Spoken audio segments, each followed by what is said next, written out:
देश में मोबाइल उत्पादन की सफलता मेक इन इंडिया का एक बड़ा उदाहरण है। आज भारत विश्व में दूसरा सबसे बड़ा मोबाइल फोन निर्माता बनकर उभरा है। इससे भारत के लाखों युवाओं को रोजगार भी मिला है।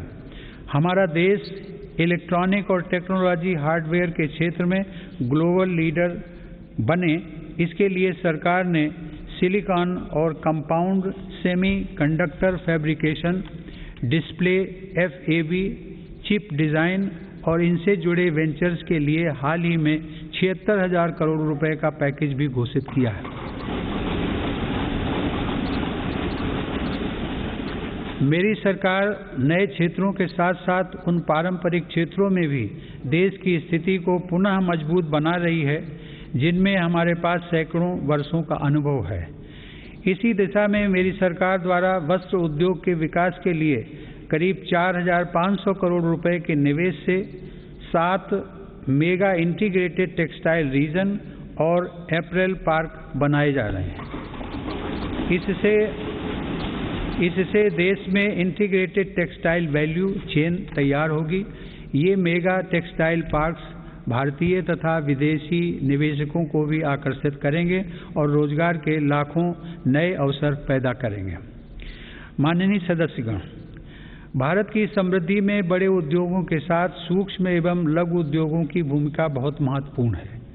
हमारे MSMEs हमारी अर्थव्यवस्था का मेरुदंड रहे हैं और आत्मनिर्भर भारत को गति प्रदान करते रहे हैं। कोरोना काल में MSMEs को संकट से बचाने और जरूरी क्रेडिट उपलब्ध कराने के लिए सरकार ने 3 लाख करोड़ रुपए के कोलेटरल फ्री लोन्स की व्यवस्था की। हाल के अध्ययनों से ये स्पष्ट हुआ है कि इस योजना की सहायता से 13.5 लाख MSME यूनिट्स को जीवन दान दिया गया और 1.5 करोड़ रोजगार भी सुरक्षित किए गए।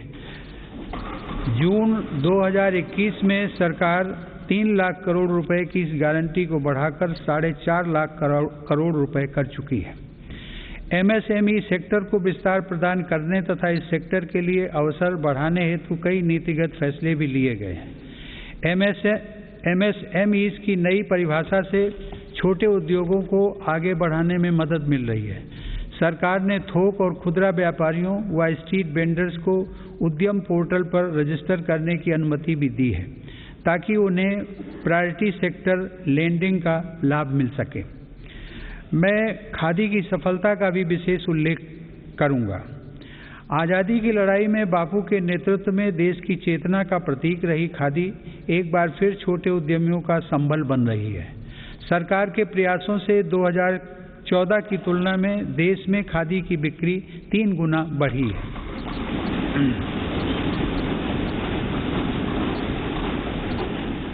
माननीय सदस्यगण, किसी भी देश के विकास का आधार वहाँ का इंफ्रास्ट्रक्चर होता है। मेरी सरकार की दृष्टि में इंफ्रास्ट्रक्चर सामाजिक असमानता को पाटने वाला सेतु भी है। इंफ्रास्ट्रक्चर पर होने वाले निवेश से न केवल लाखों नए रोजगार पैदा होते हैं बल्कि इसका एक गुणात्मक प्रभाव भी होता है। इससे व्यापार करना सुगम होता है, परिवहन की गति बढ़ती है और हर सेक्टर में आर्थिक गतिविधियों में वृद्धि होती है। मेरी सरकार ने इंफ्रास्ट्रक्चर विकास के कार्यों को और अधिक गति प्रदान करने के लिए अलग अलग मंत्रालयों के कामकाज को प्रधानमंत्री गति शक्ति राष्ट्रीय मास्टर प्लान के रूप में एक साथ जोड़ा है। यह प्लान भारत में मल्टी मोडल ट्रांसपोर्ट के एक नए युग का प्रारंभ करने जा रहा है। भविष्य के भारत में रेलवेज, हाईवेज और एयरवेज अलग अलग और अलग थलग इंफ्रास्ट्रक्चर नहीं होंगे बल्कि एक देश के एकजुट संसाधन के तौर पर काम करेंगे। ग्रामीण क्षेत्रों में सड़कों, संसाधनों और इंफ्रास्ट्रक्चर के निर्माण से देश की उन संभावनाओं को उड़ान मिल रही है जो दशकों से उपेक्षित पड़ी थी।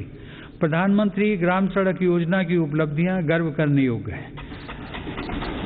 वर्ष 2020-21 में ग्रामीण इलाकों में 100 किलोमीटर प्रतिदिन से अधिक की रफ्तार से 36,500 किलोमीटर सड़कें बनाई गई हैं और हजारों रिहायशी क्षेत्रों को ऑल वेदर रोड कनेक्टिविटी से जोड़ा गया है। आज देश के नेशनल हाईवेज भी पूरब से पश्चिम और उत्तर से दक्षिण पूरे देश को एक साथ जोड़ रहे हैं। मार्च 2014 में हमारे देश में राष्ट्रीय राजमार्गों की कुल लंबाई 90,000 किलोमीटर थी, जबकि आज उनकी लंबाई बढ़कर 1,40,000 किलोमीटर से अधिक हो गई है। भारतमाला परियोजना के अंतर्गत लगभग 6 लाख करोड़ रुपए की लागत से 20,000 किलोमीटर से अधिक लंबाई के राजमार्गों पर काम किया जा रहा है। इनमें 23 ग्रीन एक्सप्रेसवेज और ग्रीन फील्ड कॉरिडोर्स का विकास भी शामिल है। दिल्ली मुंबई एक्सप्रेस वे भी पूरा होने के करीब है, जो कि भारत का सबसे लंबा और सबसे तेज एक्सप्रेस वे होगा।